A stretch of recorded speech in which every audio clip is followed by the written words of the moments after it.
भादों के निताया दियरिया घूमड़ी देवा बरसाई घूमड़ी देवा बरसाई हो। बहिनी वासुदेव के जियरा डेराई देवकी बहुत व्याकुल देवकी दर्द से मातली हो। भादों के निताया दियरिया घूमड़ी देवा बरसाई घूमड़ी देवा बरसाई हो। बहिनी वासुदेव के जियरा डेराई देवकी बड़ी व्याकुल दर्दिया के मातली दर्दिया के मातली हो। के हमका बैठे जगावाऊ त दिया ना जलावाऊ दिया ना जलावाऊ हो। रामा के देव मोरी देवकी के से दर्दिया से व्याकुल दर्दिया से व्याकुल हो।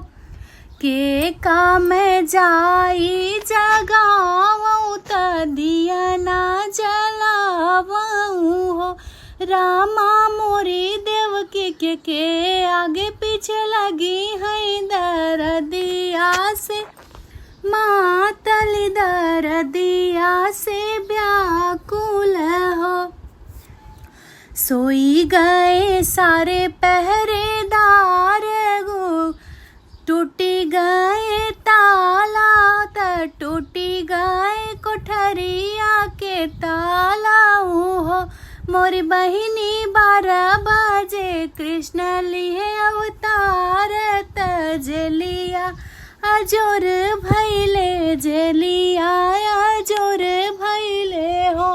बहिनी 12 बजे जनमे कन्हैया त जेलिया अजोर भैले मनवा खुशी भैले हो।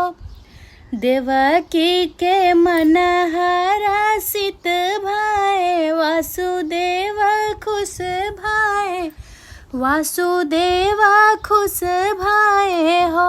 बहिनी कान्हा के मुहवा निहार ललन बड़ा सुंदर ललन बड़ा सुंदर हो।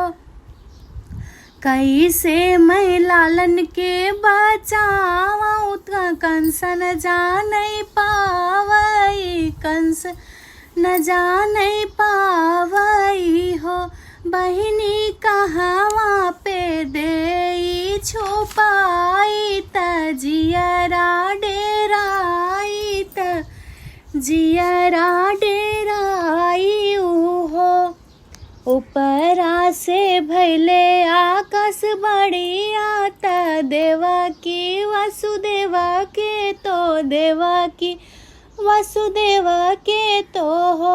वासुदेव चला जाता नंद के दुआर माता कान्हा दे अवता त कन्या ले अवता हो। वासुदेव चला जाता नंद के आंगन माता कान्हा के छुपऊता जियरा बचऊता